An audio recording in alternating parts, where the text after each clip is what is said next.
Good evening. My name is James Williams Jr. Welcome to Kung Fu Having number 2.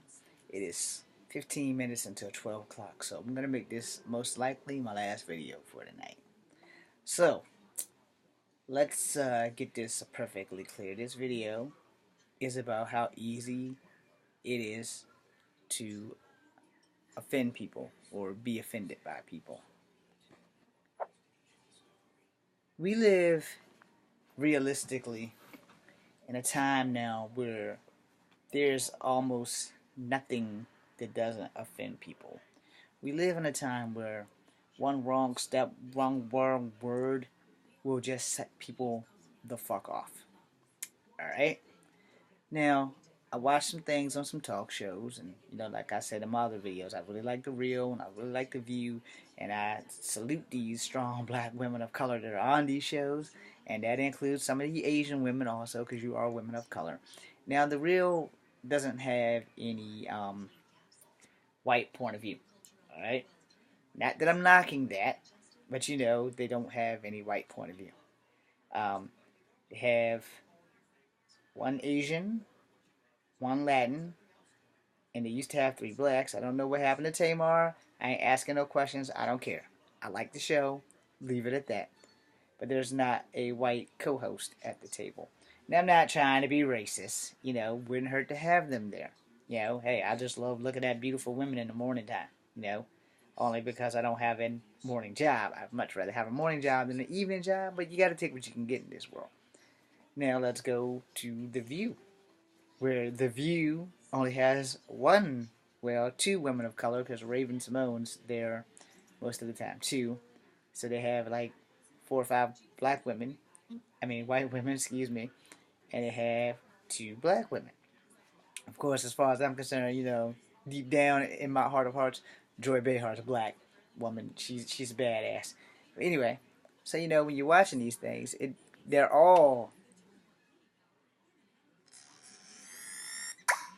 they're all politically correct and everything, and they do their best not to offend people. So I'm not here to talk about talk show hosts, and I'm not here to talk about what they do. What I'm here to talk about is how easy it is for us all to be offended.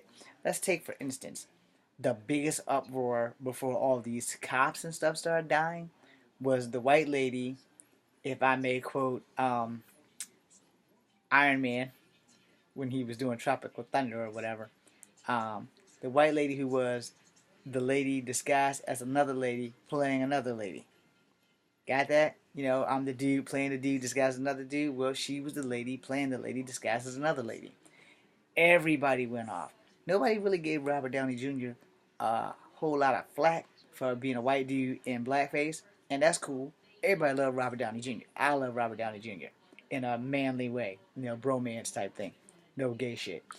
Anyway, we all get offended over shit like that, but yet when she did it, she opened up a lot of doors for people of color, and I've stressed on this before, and luckily the people of The View haven't been, the people of The Real haven't been watching, and they haven't, like, contacted me or chewed me out or anything like that for, like, stating an opinion. Because when I watched it, I was shockingly pissed at how no one at the panel, like, stood up for this lady who made black rights noticeable and made things for black rights and stuff like that to happen. But they all, like, just jumped down her throat. And I was like, this woman has made strides, and though she's not black biologically, spiritually she's black, and she has made a lot of strides. And granted, on some level or another, she may have taken a few jobs. Alright, at least that's what they say. But she got her degree just like everybody else, and granted, she may have done it by soul man pretenses. For those who are not old enough, C. Thomas Howell was in a movie called Soul Man, and I believe the girl in there was Rae Dawn Chong. So he took some tannin pills and played a black guy. Now, I don't know if he literally took tannin pills, but in the movie he took tannin pills, and he became a brown skinned fella like me.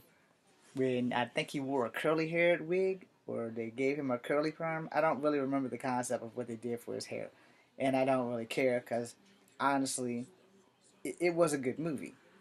And like I said, this video is about some offensive ass shit. You know, So, uh-oh. Damn it.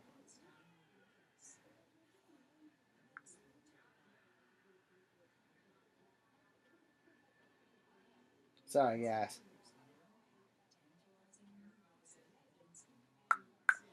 Anyway, so as the selfie or not,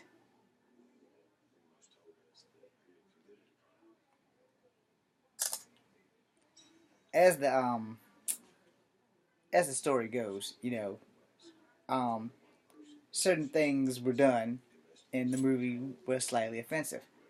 So how did we get mad at the woman posing as a black woman doing great things for people of color?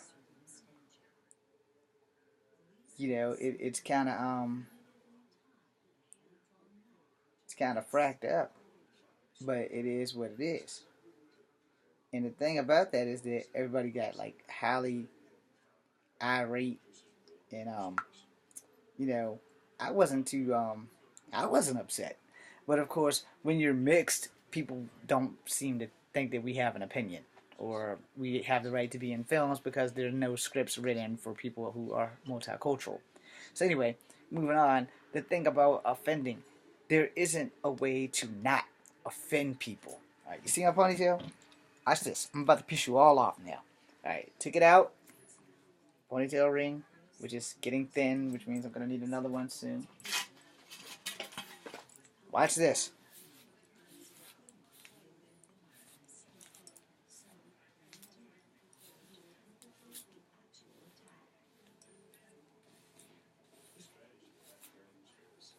You put a mask on me, lighten up my skin tone a bit, and I'm the Winter Soldier. Right? Give me a red bandana, and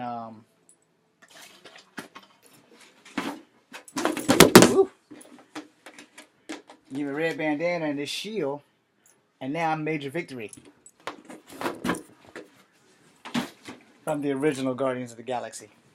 So it doesn't take much to offend people. It doesn't take but one wrong step, one wrong word, and everything that you know or should know has gone to hell in a handbasket before you can repeat your name.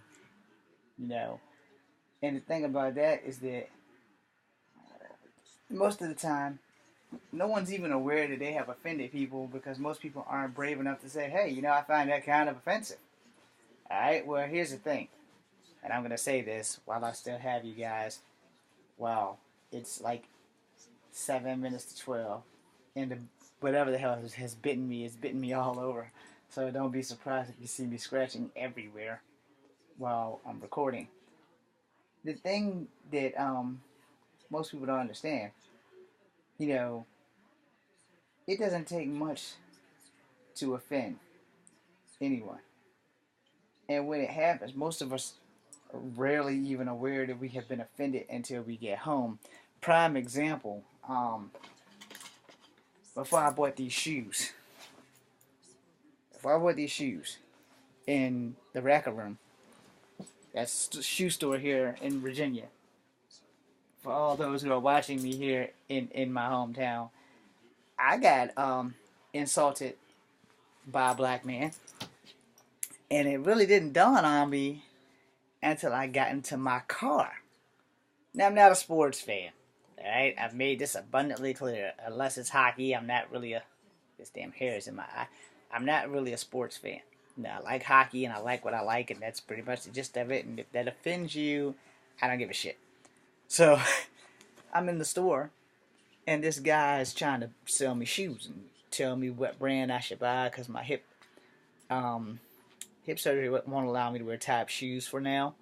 And so rather not to bust my ass, I need some shoes with some grip or something that I can walk on and work in without like breaking my other hip before it's time.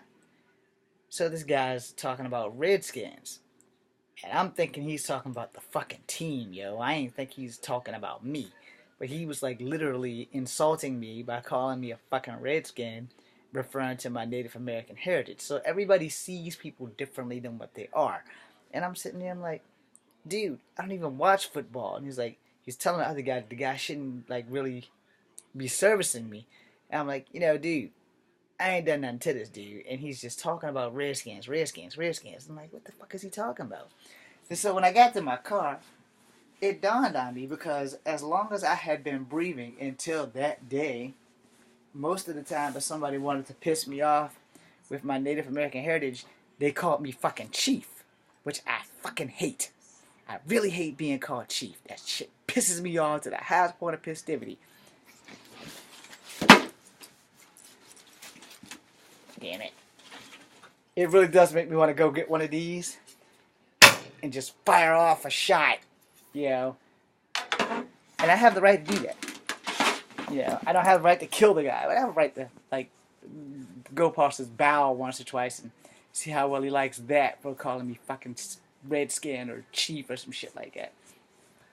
So, I'm sitting there, it's like, the last time that someone even acknowledged my Native American heritage was when I was fucking working at Kegler's and I was like 16 years old.